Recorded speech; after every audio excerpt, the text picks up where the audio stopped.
jornada cristã, isso é notório, todos nós sabemos que nós temos vários momentos na nossa vida cristã.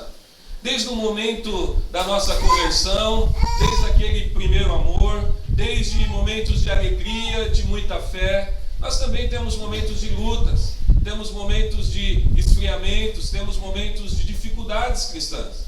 À medida que a maturidade cristã vem, alguns amadurecem de fato, outros resolvem correr da maturidade ao invés de amadurecer. Fato é verdade que alguns têm um amadurecimento bom, né, onde eles mantêm aquele primeiro amor, aquela primeira sinceridade, aquele avivamento vivo no coração, e outros, em nome de uma maturidade ou em nome de um conhecimento maior bíblico, talvez, abandonam aquela essência que a gente tem quando nós nos convertemos e passa a viver uma vida às vezes fria, passa a viver uma vida às vezes morna, passa a viver uma vida às vezes onde muitas coisas que não faziam passa a fazer porque se torna normal no coração. No momento, e para mim eu entendo que o momento de maior avivamento na vida de um cristão, e eu vou falar de avivamento pessoal, nós tivemos a mensagem do pastor Davi, do pastor Marcelo ontem à noite, eu quero falar no modo mais pessoal nessa manhã. Para mim o momento de maior avivamento na vida de um cristão é o momento em que ele se converte, porque ele estava andando debaixo da ira de Deus. Ele estava morto nos próprios delitos. E a Bíblia diz em Romanos 5,8 que Deus nos amou quando ainda éramos pecadores. E no momento da nossa conversão, é o momento que os nossos olhos são abertos, onde há uma regeneração da parte de Deus em nós, um nascimento que vem do alto. Então nós olhamos para a mensagem da cruz e nós somos avivados por essa mensagem. A Bíblia diz que a mensagem vem pelo ouvir e ouvir a palavra de Deus. Nós nos tornamos vivos naquele momento. Há um avivamento intrínseco, verdadeiro, genuíno da parte de Deus na nossa vida. Não existe problema algum nesse momento de nós abraçarmos a mensagem da cruz. No momento da conversão, diante daquele avivamento tremendo que vem da parte de Deus para nós, nós abraçamos a mensagem da cruz. Nós proclamamos essa mensagem, mesmo que isso é considerado loucura para os ímpios, mesmo que para alguns é vergonha carregar uma mensagem tão antiquada, carregar uma mensagem tão quadrada, mas isso não é problema para nós. Porque nós estamos avivados no Senhor. O problema é que quando nós começamos a crescer e quando nós começamos a nos unir com a igreja, com alguns irmãos que estão ali há alguns anos, alguns valores mudam em nós. E o que muda em mim? O que muda em você? O que muda nas pessoas à medida que elas entram na igreja, se tornam membro de uma igreja? O que acontece? Que o primeiro amor vai embora. O que acontece? Que aquele desejo de abraçar a cruz, tomar a sua cruz e seguir, se dispersa diante da multidão, diante de um crescimento que talvez não seja tão crescimento assim. Eu gostaria que vocês abrissem a Bíblia comigo em Apocalipse capítulo 2, vou ler do versículo 1 ao 7. Todos conhecem essa mensagem, é porque essa mensagem, essa carta à igreja de Éfeso, é uma carta real. Era uma igreja real, uma das 7 igrejas que o apóstolo João escreve em nome de Cristo. E ela apresenta aqui algumas coisas que são características do nosso meio. Característica como perseverança, característica como uma boa vida cristã, mas característica como ações que se tornam tão corriqueiras para nós, que é desprendida daquele primeiro amor. Apocalipse capítulo 2, versículo 1 diz assim: ao anjo da igreja em Éfeso, escreve: estas coisas diz aquele que conserva na mão direita as 7 estrelas, e quando anda no meio, e que anda no meio dos 7 candeeiros de ouro. Conheço as tuas obras, tanto o teu labor como a tua perseverança, e que não podes suportar homens maus, e que pusestes à prova os que a si mesmos se declaram apóstolos e não são, e os achastes mentirosos. Tens perseverança e suportastes provas por causa do meu nome, e não te deixastes esmorecer. Tenho, porém, contra ti que abandonaste do teu primeiro amor.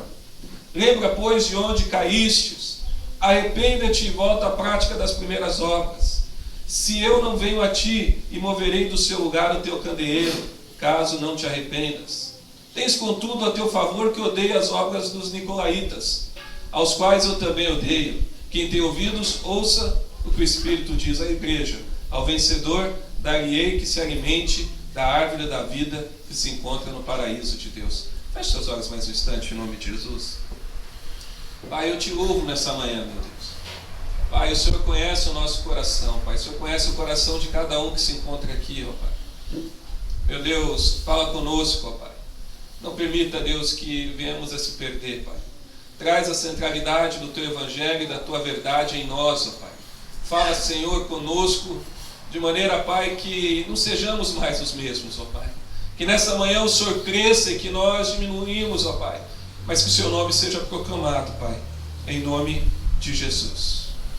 Então a gente vê uma característica na igreja de Éfeso, e eu vou falar muito dessa característica, do fato que ela perdeu aquele primeiro amor, ela perdeu aquele primeiro encanto com a obra da cruz. Quem que era a igreja de Éfeso, irmãos? E eu vou fazer uma comparação, embora eu estou falando de uma igreja e de avivamento pessoal, mas vou tentar aqui trazer para que vocês entendam. Primeiro, quem que era a igreja de Éfeso?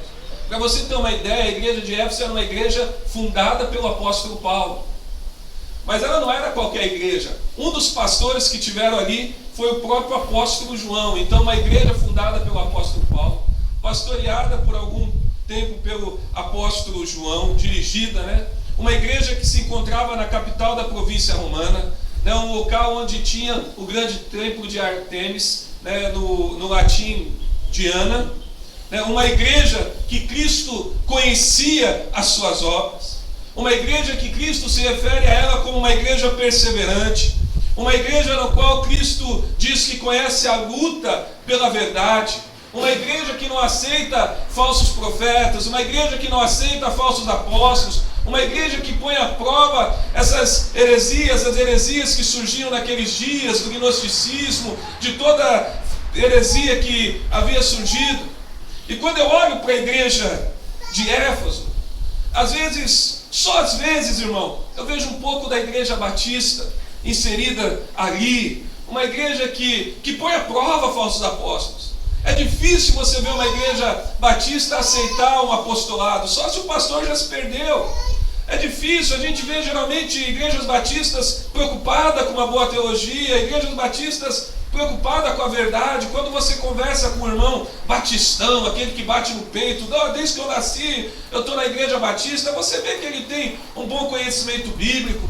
Quando você frequenta o meio batista, você percebe que aqueles que são frequentadores da escola dominical não são leigos, muito pelo contrário, sabem muito mais do que muitos pastores neopentecostais ou muitos pastores pentecostais. Mas sabe o que eu percebo, com todo respeito, eu espero que não seja o caso de vocês, então eu falo da minha igreja. O que eu percebo é que falta um pouco aquele primeiro amor, falta um pouco aquela essência de busca, falta um pouco aquela dedicação, aquela vida pelo Evangelho, aquela dedicação, porque quando o conhecimento ele se torna distante da prática, a gente fala bonito, a gente bate na teologia da prosperidade, e olha para mim, bater na teologia da prosperidade é chutar morto caído, isso é a coisa mais fácil que tem, isso não mostra espiritualidade alguma. Apresentar defeitos na teologia, isso também é coisa fácil, é só você estudar, você pode ter um conhecimento a nível histórico apenas. Grande a verdade é que nós não brigamos, também não nos deixamos esmorecer. Mas eu quero lembrar de algo com vocês aqui nessa manhã, o momento da conversão de vocês. Porque quando eu lembro do momento da minha conversão, daquele momento que Deus me avivou, eu percebo que algumas coisas mexem comigo. Então eu gostaria nesse momento que você levasse seu pensamento sem perder o foco na ministração. Como é que foi a sua conversão? Como que era no início, depois de você ter se convertido? Como que foi aquele momento onde Deus te avivou, onde a verdade impactou o teu coração, aonde deixou apenas de ser um ato sincero e religioso e se tornou algo com vida, e se tornou algo transformador?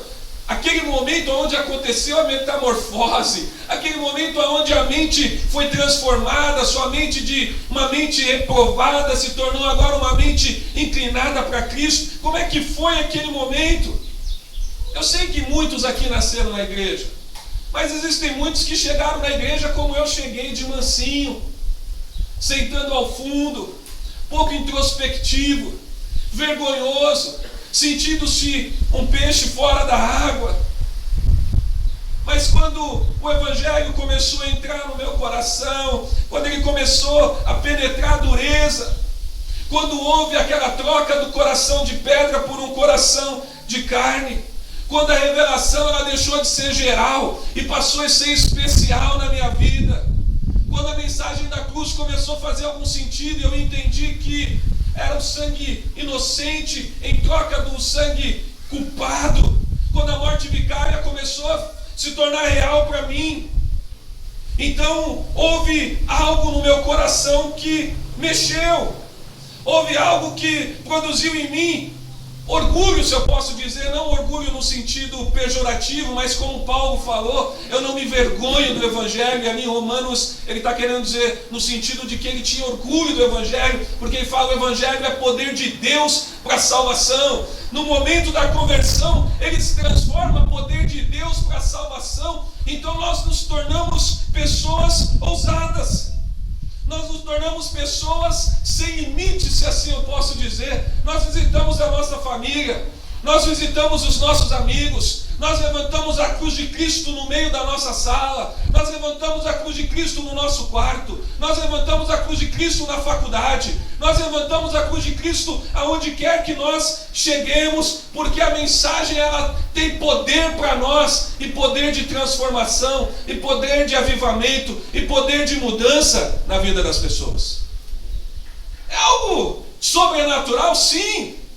Mas nesse momento, no momento do primeiro amor, a gente vai para cima, a gente evangeliza, a gente não é acomodado, nós somos radicais para Cristo. E de antemão, quem me conhece sabe, eu prefiro ser chamado de legalista do que antinomista. Eu prefiro ser chamado de legalista do que alguém que não tem lei, que pode tudo no meio da igreja. E às vezes eu sou chamado, como um dia fui, mas pouco me importa. Nós precisamos abraçar a mensagem da cruz. Nós precisamos proclamar essa mensagem todos os dias. Eu me lembro quando eu me converti, que eu entrava na casa do meu pai, um homem que foi criado por um padre, e eu falava para ele da importância dele ir para a igreja, dele buscar o Senhor. Mesmo sem conhecimento, nós produzimos muito mais do que agora que nós temos conhecimento, porque nós somos ousados, porque nós não temos vergonha, porque nós temos um desejo absoluto de levantar a cruz no nosso dia a dia, de maneira que a gente anuncie o mais alto possível, de maneira que nós proclamamos de forma exemplar. Mas acontece algo, como aconteceu na igreja de Éfeso, também acontece algo conosco. Nós começamos com o tempo e a convivência com alguns irmãos, passamos a ter alguns momentos de comunhão, passamos a frequentar algumas festinhas, passamos a ir na casa de alguns irmãos na igreja, e começamos a ver que muita coisa que nós fazíamos lá fora tem dentro da igreja, e não deveria ter. Embora nós devemos olhar para Cristo, a nossa limitação e a nossa natureza de olhar as coisas erradas muitas vezes nos trapaceia, nos puxa o tapete, e nós começamos a perceber que no meio da igreja tem fofoca. Nós começamos a perceber que no meio da igreja tem competição entre os irmãos. Nós começamos a perceber que no meio da igreja também tem uma ganância desenfreada por aquilo que é natural deste mundo. Nós começamos a perceber que o nosso pastor também acorda mal-humorado de vez em quando não nos cumprimenta, de vez em quando passa direto. E aí nós, no primeiro momento, nos assustamos, mas no segundo momento a gente começa a aceitar isso para nós e começa a fazer parte de nós também. Nós começamos também a justificar os nossos erros, ao invés de nós nos confrontarmos uns aos outros. Eu estou dando exemplo negativo, irmãos, mas existem exemplos positivos também. Fato é verdade que em algum momento da nossa vida cristã, nós abandonamos aquele primeiro contato com a palavra. Nós abandonamos aquele primeiro amor. Nós abandonamos aquela verdade. Nós ainda a amamos, nós ainda perseveramos na igreja todos os dias, nós ainda não nos esmorecemos diante da religiosidade, mas aquele primeiro amor, aquela primeira verdade, ela se torna mais distante para nós. Ela se torna mais distante, porque a vida cristã ela se torna mais religiosa, as práticas se tornam mais comum no nosso meio. E é engraçado, que se tem uma coisa que o ser humano é fácil, o ser humano ele é fácil de se acostumar com novos ambientes. Por isso que a gente até brinca, né? Tem aqueles crentes que são meio camaleão, né? Se eles vêm aqui, o encontro está uma bênção, eles se transformam no crente mais espiritual possível. Mas se ele está no meio de gente escarnecedor, de crente que conta piada suja, ele ri também, porque o importante é estar de bem com a galera. E a gente percebe que muitos de nós começamos com essas práticas, irmãos. Muitos de nós abandonamos o primeiro amor. Olha o que a Bíblia diz em Apocalipse 2,4. Tenho, porém, contra ti que abandonastes o teu primeiro amor. Era perseverante, não esmorecia, mas teve uma ação consciente. A Bíblia diz, abandonastes o teu primeiro amor. Está falando de uma ação consciente. Abandonou aquele primeiro mover. É evidente que nós precisamos amadurecer. Quando nós estamos no primeiro amor, nós somos menino, nós fazemos meninice, às vezes somos deselegantes, mas não podemos abandonar essa primeira verdade. João aqui disse para a igreja de Éfeso, olha, vocês abandonaram o primeiro amor, vocês começaram a perder aquela característica que existia no princípio. E olha que a igreja de Éfeso era constituída da segunda geração de discípulos. Não era uma geração tão grande assim, era uma geração irrepreensível até certo ponto, perseverante, não esmorecia, colocava os falsos profetas à prova. Mas a Bíblia diz que as ações daquele povo não caracterizavam mais aquele primeiro amor, não caracterizava mais aquela alegria, não caracterizava mais aquela paixão por Cristo. E quando nós estamos apaixonados por algo, nós somos intensos naquilo. Quando da nossa conversão nós éramos intensos na presença do Senhor. Nós amávamos o Senhor. Nós queríamos estar na igreja, pelo menos comigo foi assim. Eu queria todo o tempo estar diante do Senhor, eu queria cultuar o Senhor. Ainda mais porque eu não tinha conhecimento do que era uma igreja, então eu queria ir na igreja todo dia, queria buscar, queria ouvir a palavra do Senhor, queria aprender. Eu me lembro quando eu me converti que eu queria muito aprender a ordem dos livros, eu morria de vergonha de não saber onde estava o livro da Bíblia. Hoje a gente vê um crente na igreja, 10 anos, e ele não sabe onde está Neemias. Esses dias eu fui pegar numa igreja, mandei abrir em Jonas, o pastor não conseguiu abrir, teve que ler no celular. A gente começa a perceber que as pessoas não conhecem mais a Bíblia, não leem mais a Bíblia, não convivem mais com a Bíblia. Isso não é avivamento pessoal. Avivamento pessoal, ela tem aquela intensidade do primeiro amor. Olha, eu olho para os jovens, e eu olho para os jovens e falo, meu Deus, não é mais desse jeito. Não é do jeito que era na minha época, onde o jovem ele queria ser radical para Cristo, ele queria pregar, ele queria estar em oração. O jovem hoje, ele quer ouvir tutti-tutti, ele quer festa clássica, ele quer festa com temas decorativos, ele não quer vigília, ele quer ter comunhão na lanchonete. Há uma mudança de comportamento na igreja cristã que chega a assustar aqueles que vêm de uma época um pouco mais distante. E vocês me desculpem a franqueza, mas falo com vocês como se estivesse falando com a minha própria família. É assim que eu falo com meus filhos. A gente vive uma época de crise, mas graças a Deus, porque diante da crise é que vem o avivamento. As pessoas não querem. As pessoas começam a ter muito conhecimento e pouca prática. Há um distanciamento muito grande. Aquilo que era verdade contínua passa a ser apenas uma teoria. Na vida do cristão começa a surgir a frase do não tem nada a ver. Na vida do cristão começa a surgir a frase, não, isso está errado. Não, isso é legalismo. Não, as coisas não são bem assim. Não é assim, pode fazer isso sim. Não, pode ficar assim. Não, pode ouvir qualquer música, não querendo falar de música mundana, santo, profano, nada disso. Mas também não podemos querer ouvir músicas que são promíscuas. Em nome de uma graça comum, em nome de uma sabedoria que Deus dá para o ímpio também, que nós chamamos de graça comum, a gente justifica para ouvir músicas que são pecaminosas. As coisas começam a se tornar comum em nome de uma maturidade, em nome de dizer que já é um crente há algum tempo. Quem aqui já trabalhou numa empresa há muitos anos? Muitos anos. Né? Quando a gente chega numa grande empresa, não sei se alguém aqui já trabalhou em multinacional, grande empresa, quando você chega na empresa, você não é ninguém, porque você acabou de chegar.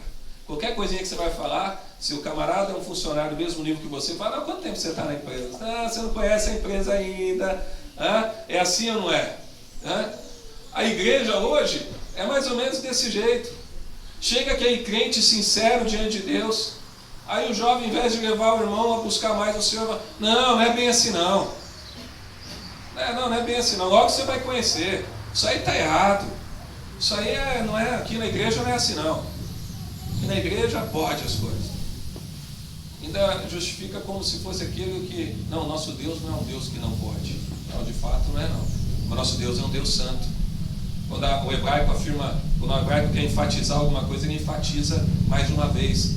Por isso que a Bíblia diz que ele é santo, santo, santo. Não é redundância. É afirmação. É enfatizar alguma coisa.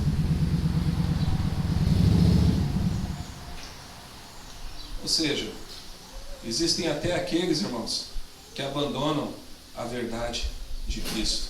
Eu me recordo uma vez, quando eu era jovem, tinha um irmão que não era muito firme na igreja, mas ele tocava contrabaixo. Sempre tem uns que não são firmes, né? Existia uma geração avivada, mas tinha aqueles que não eram firmes. E esse irmão, ele estava andando pelo centro de Apucarana, e aí o jornal parou ele e perguntou o que tinha que construir em Apucarana. E ele tocava na igreja, a nossa igreja relativamente era uma igreja grande. Aí ele falou, não, precisa construir mais boates em Apucarana, precisa construir mais lugares para o jovem se divertir. Você pensa que é diferente hoje, irmãos? Tem muito jovem no nosso meio que não entendeu o Evangelho. Tem muitas pessoas no nosso meio que estão conosco há 5 anos que não entenderam a verdade do Evangelho. Nós estamos vivendo uma época onde as pessoas que vêm para o nosso meio geralmente são pessoas que vêm de outras denominações e vêm com uma visão distorcida do que é o Evangelho. Isso torna mais difícil ainda trabalhar com as pessoas. Ou seja, há um abandono da sinceridade, porque cada um busca viver dentro da zona de conforto que mais lhe apraz. Agora, como que é quando há um encontro com Cristo? Como que é quando há um encontro com o Evangelho? Há uma transformação. Há uma transformação de mente. Há uma transformação do falar. Há uma transformação da prática na vida cristã. Há uma vida piedosa diante do Senhor. Há uma vida que nós buscamos viver de acordo quando nós nos convertemos. Mas a nossa mente muda. Como é que tem que ser a mente de um cristão? A mente de um cristão, eu coloquei aqui, é uma mente que sufoca o pecado no primeiro gesto. Isso não é legalismo, isso é vigiar e orar. A mente de um homem que quer viver avivado, de uma pessoa que quer ter um avivamento pessoal, é uma mente que quando converteu, uma mente que sufoca o primeiro gesto de pecado. Uma mente que rejeita o pecado como um ser estranho, como algo que não é bem-vindo. É uma mente que, ao ouvir a menor sombra de pecado, ele reprime isso dentro dele. Ele não deixa crescer. Ele não aceita como algo que é bem-vindo na sua vida. Ele rejeita esse pensamento. Ele busca ter uma mente que não deseja, não quer e não faz e não comete os mesmos pecados todos os dias, de maneira que a mente se torne cauterizada na vida cristã. Nós estamos vivendo uma geração de mentes cauterizadas, onde o pecado não tem peso mais, onde não é mais temor, é tantas vezes o mesmo erro, é tantas vezes o mesmo erro, é tantas vezes o mesmo erro, que aquilo não o incomoda mais. Mas uma mente avivada é uma mente que rejeita, é uma mente que vive aquele primeiro amor. Quando ele vai pecar, quando ele vai permitir que a mente de alguma forma se dirija em relação ao pecado, dentro dele desperta uma luz de alerta de santidade diante do Senhor. Ele reprime, ele não aceita aquele pensamento, e se preciso for, ele vai procurar um canto para orar, para falar: Senhor, me livra desses pensamentos, ó Pai. Esse é um cristão avivado. Agora, um cristão comum, um cristão que perdeu essa característica, às vezes ele aceita o pensamento. Ele chega a pensar: eu sou fraco mesmo, eu sou limitado mesmo, é Deus que faz tudo, Deus é soberano. De fato, Deus é soberano, Ele que faz tanto querer quanto efetuar, mas existe uma responsabilidade também. O apóstolo Pedro fala que nós devemos nos esforçar. O apóstolo Pedro fala que nós devemos ser muito mais intensos agora do que nós éramos outra hora em relação ao pecado. Pedro vai falar que nós temos que viver de maneira a confirmar a nossa eleição, ou seja, aquilo que depende de nós, não para que sejamos salvos por mérito, mas nós devemos nos esforçar em ter uma mente que busca a alimentar, não de pensamentos contrários à palavra de Deus, mas buscar se alimentar de coisas de Deus, da palavra de Deus, de assuntos de Deus. Abre comigo lá em Filipenses, sem fechar Apocalipse, Filipenses capítulo 4, versículo 8. Olha como que tem que ser a mente de um cristão. Não pense que eu esqueci do texto de Apocalipse, não, eu vou voltar nele, viu, irmão? Olha como que tem que ser o pensamento de um cristão. Filipenses 4, 8.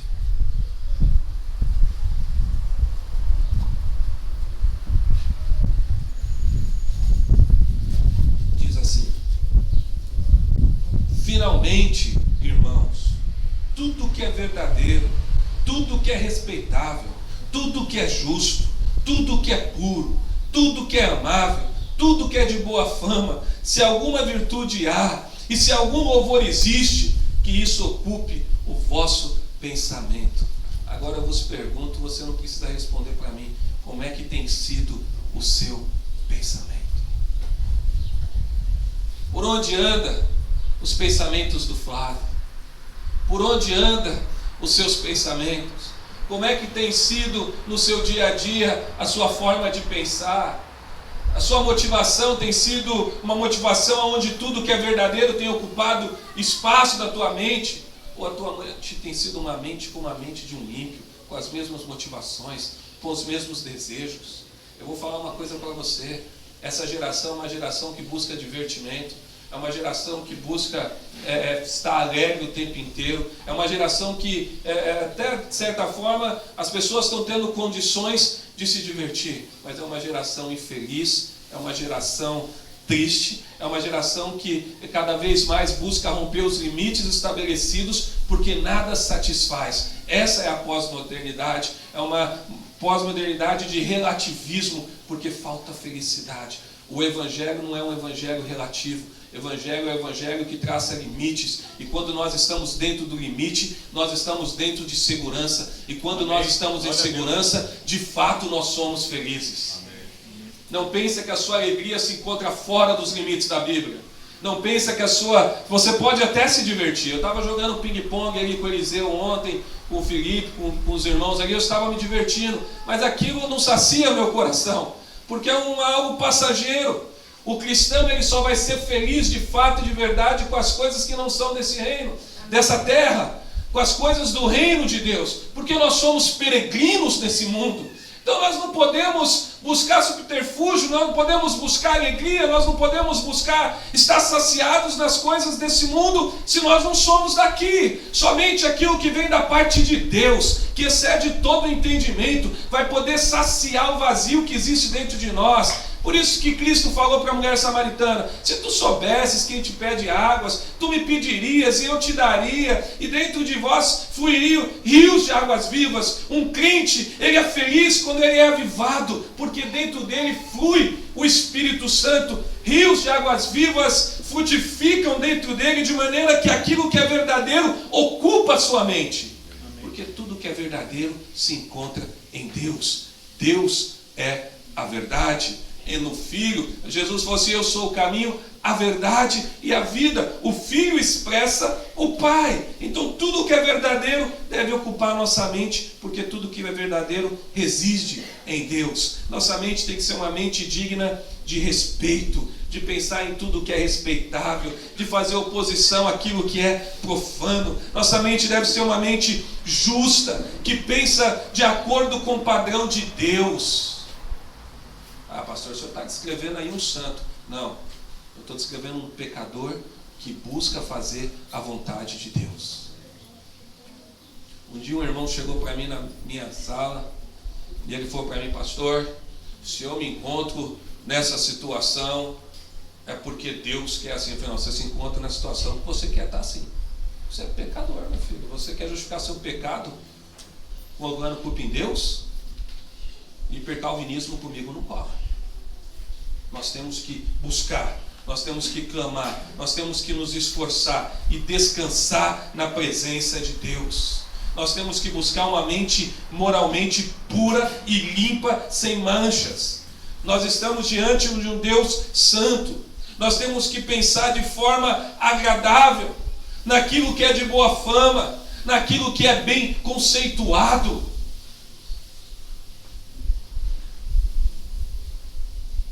Nós temos que buscar ter uma mente no Senhor, uma mente cativa a Cristo. Eu me lembro, antes de me converter, eu sempre tive um fundo religioso, e eu lembro, antes de me converter, que às vezes eu chegava no meu quarto e eu deitava na minha cama e eu falava: Senhor, me perdoa, Pai, pelos meus pecados, me perdoa pelos próximos pecados que eu vou ter daqui para frente, que eu só vou pensar besteira. Tem crente que está assim, está orando, pedindo perdão do pecado que vai cometer. Uma mente perturbada, mente, parece que aquela... Eu vou perguntar para a pastor como que é a palavra certa, senão eu vou falar do modo metamorfose. Como é que fala no clássico, pastor? Metamorfose. Aonde está aquela transformação de mente? Aonde é que está? Se perdeu em algum momento.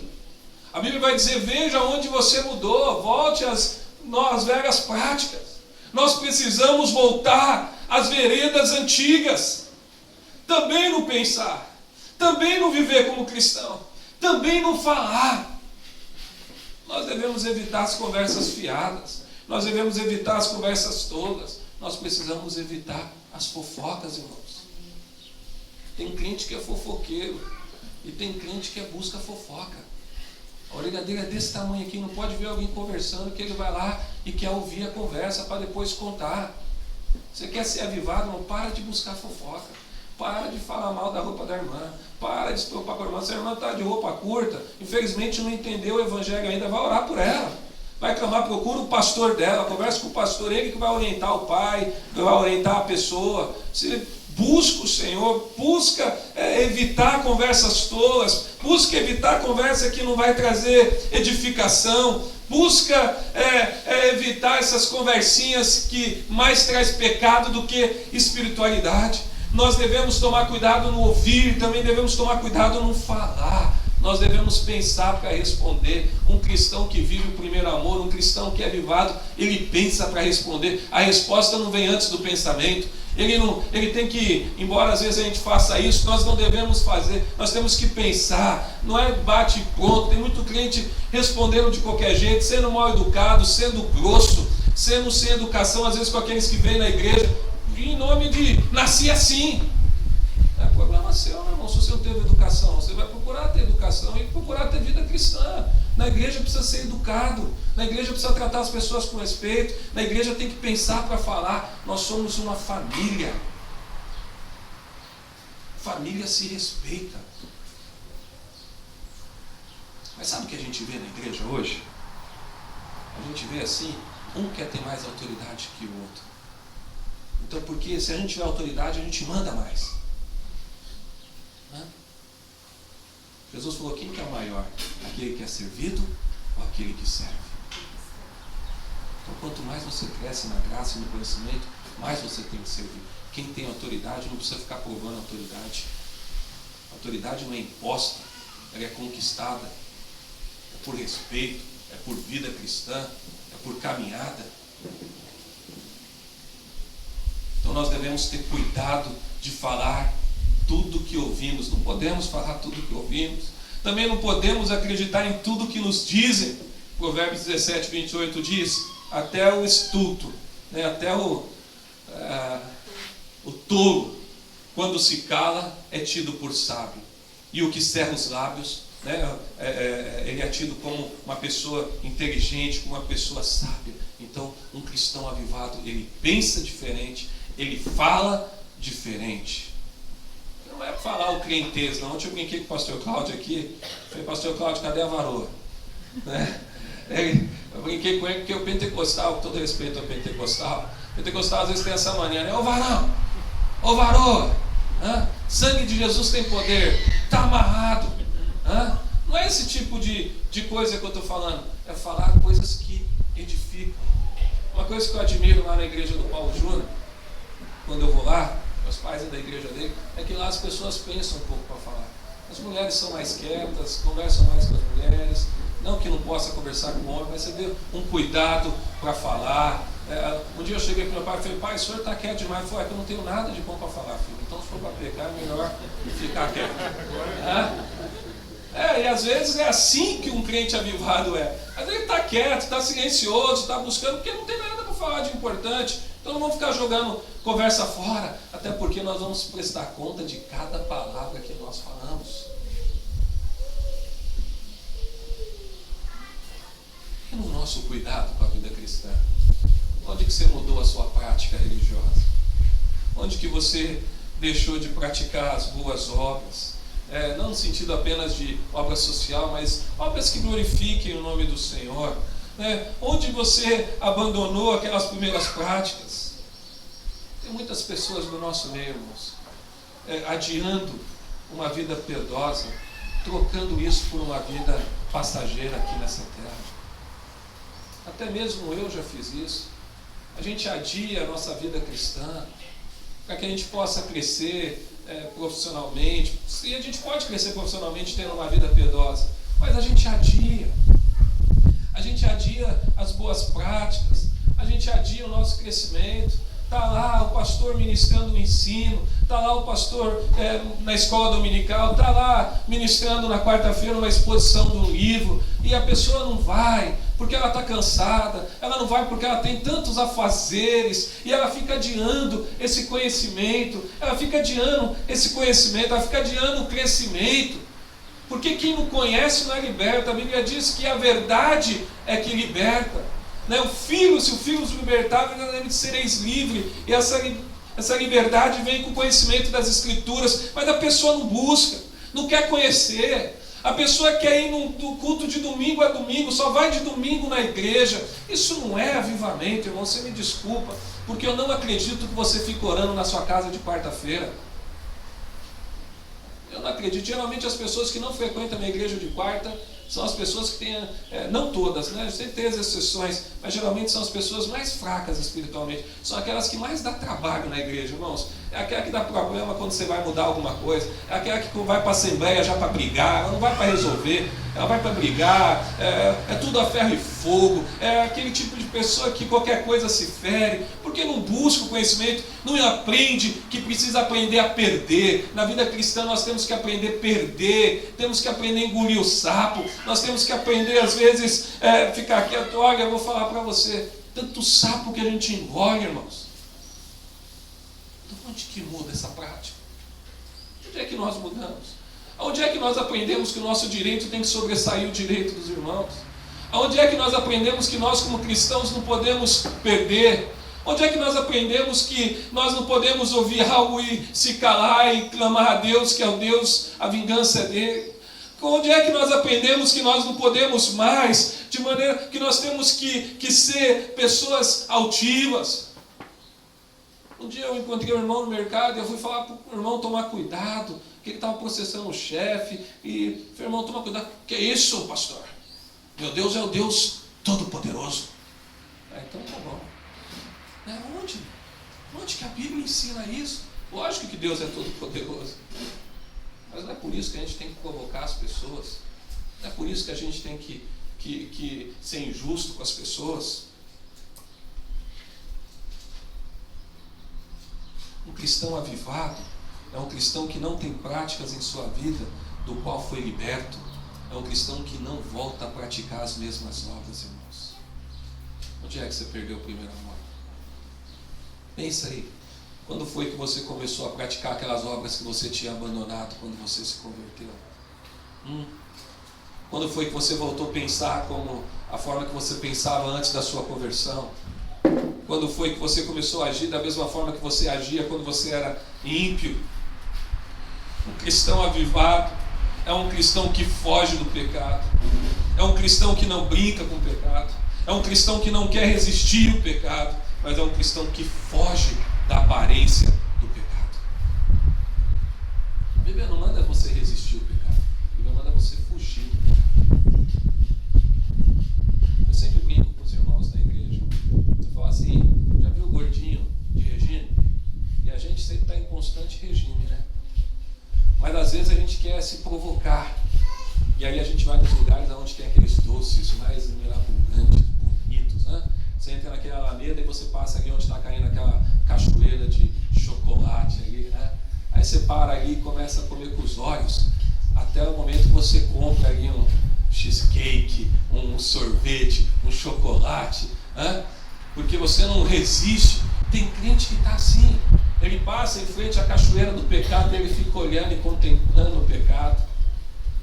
Aí ele busca os ambientes que mais lembram a época de ímpio dele.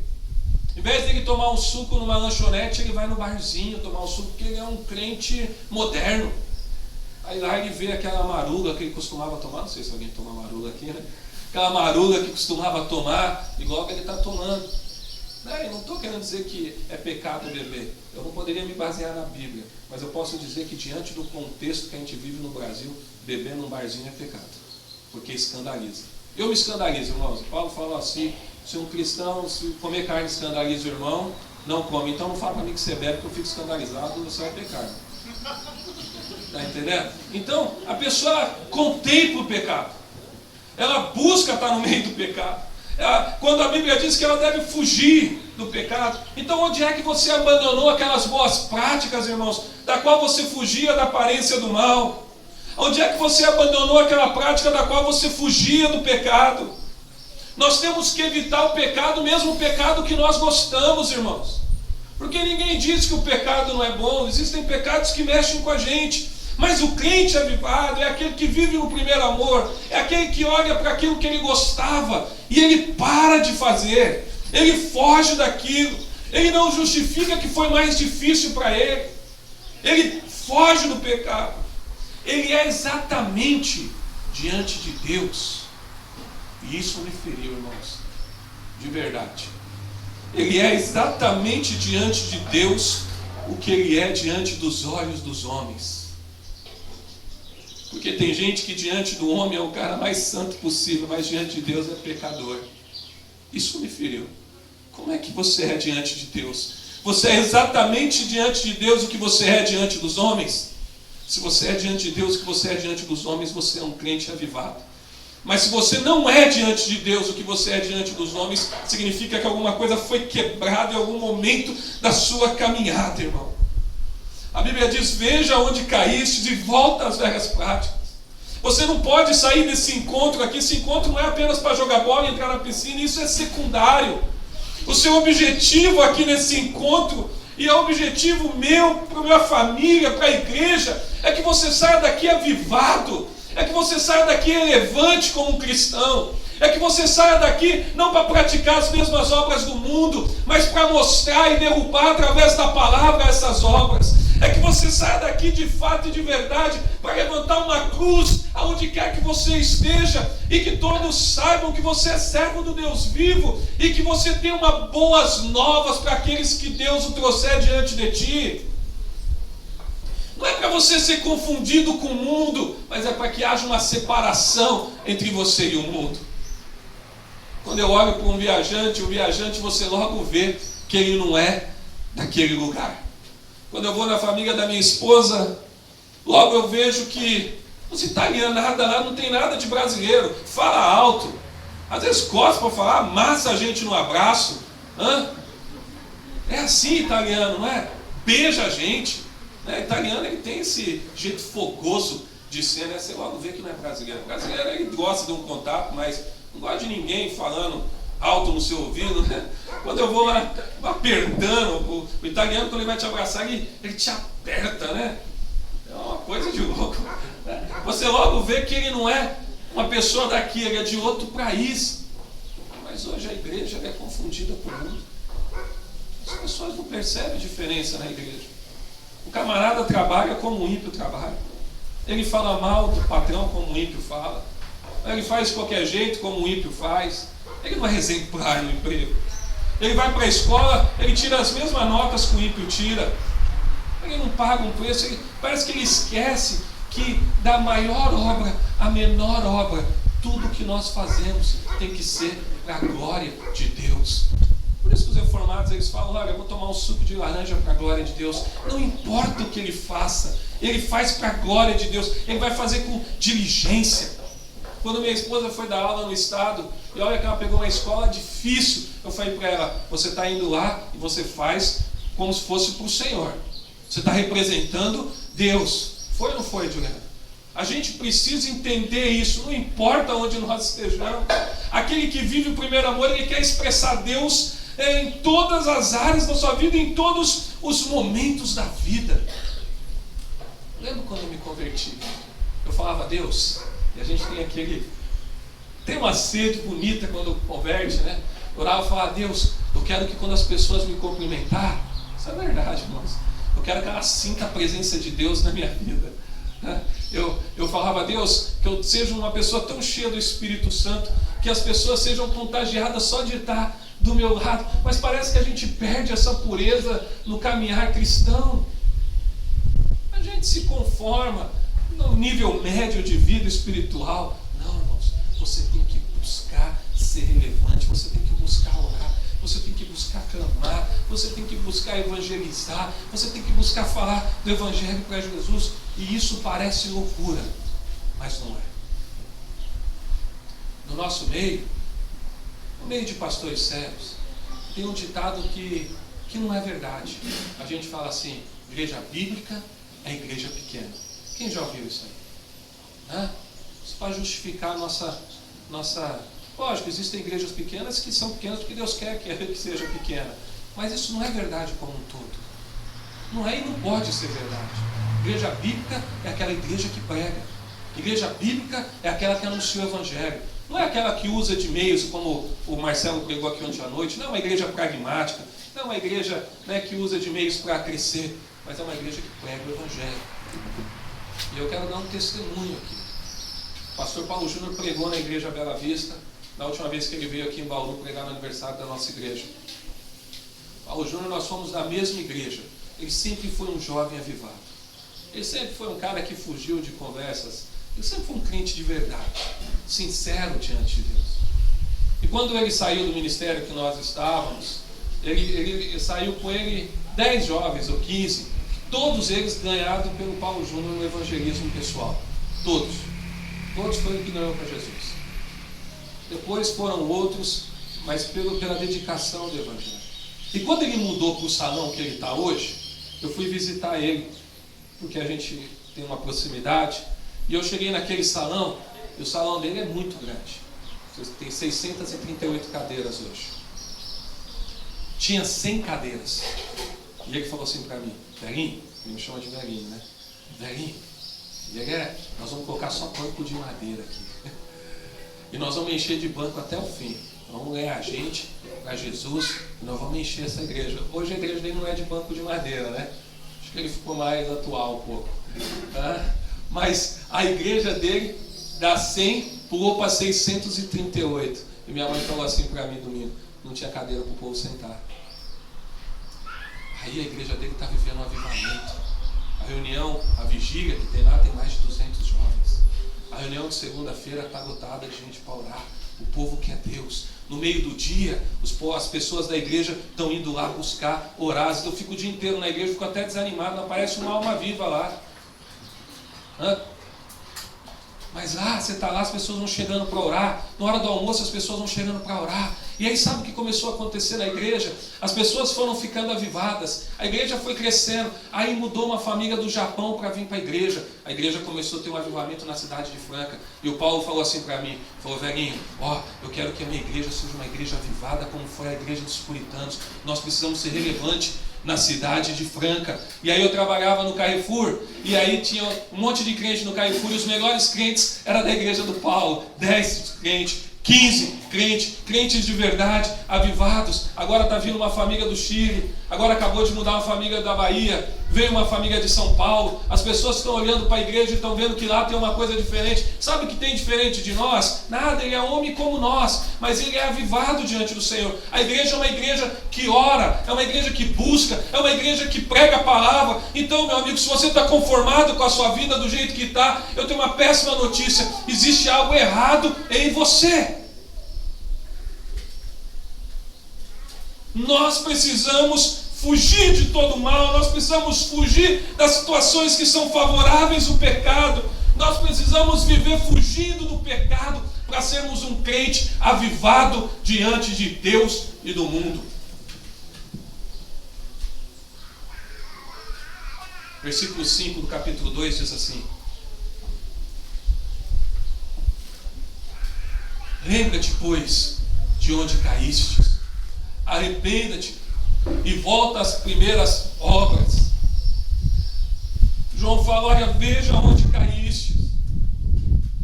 Veja, porque senão vou remover. É isso que a Bíblia está dizendo aqui, igreja. E agora não é só para... Ele vai dizer assim na continuação do versículo 5: senão venho a ti e moverei do seu lugar o teu candeeiro, caso não te arrependas. João está falando assim: olha, se arrependa, ou eu vou remover a eficácia da congregação. É isso que ele está falando para a igreja. Arrependa-se, senão eu vou remover o candeeiro. Arrependa-se, senão eu vou remover a ação que existe na congregação. Muitos de nós, irmãos, nos acomodamos a uma vida cômoda diante do Senhor. Muitos de nós buscamos uma vida numa zona de conforto completa.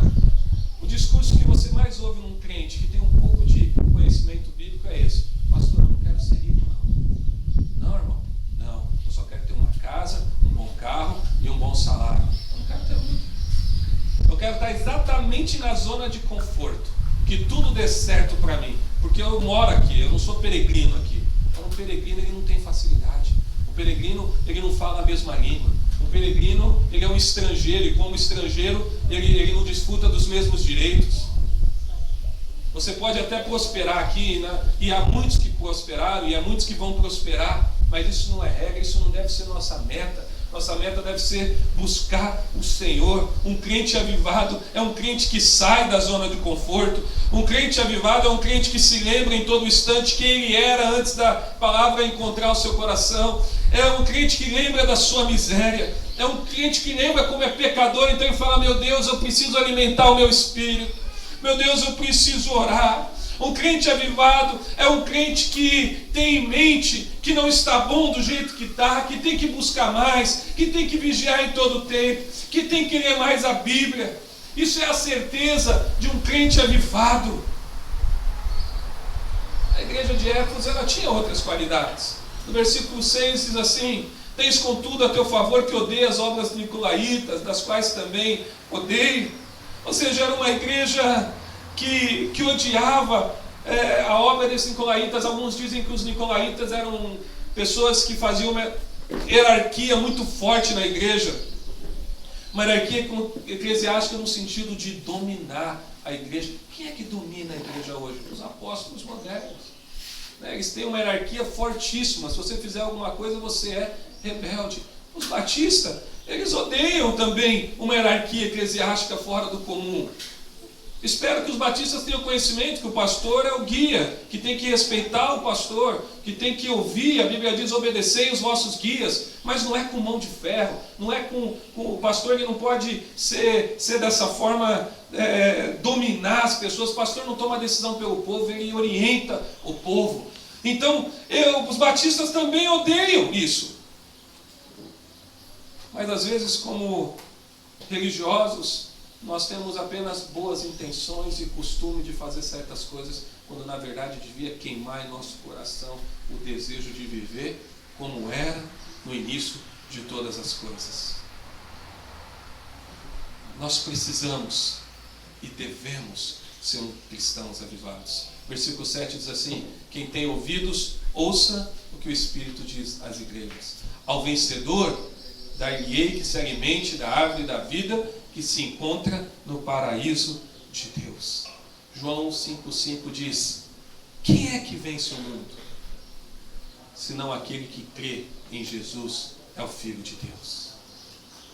Nós vamos vencer o mundo em Cristo Jesus, mas precisamos ser avivados nele.